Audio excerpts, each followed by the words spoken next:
ధ్యానం ఏమిటి మౌనం ఎందుకీ ధ్యానం కొమ్మ కొమ్మకో సన్నాయి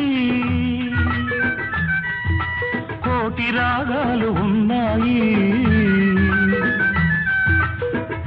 మనసులో ధ్యానం మాటలో మౌనం మనసులో ధ్యానం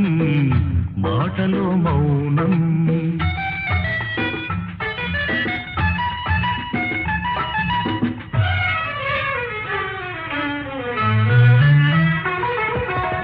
మనసు మాట కందని నాడు మధురమైన పాటవుతుంది మధురమైన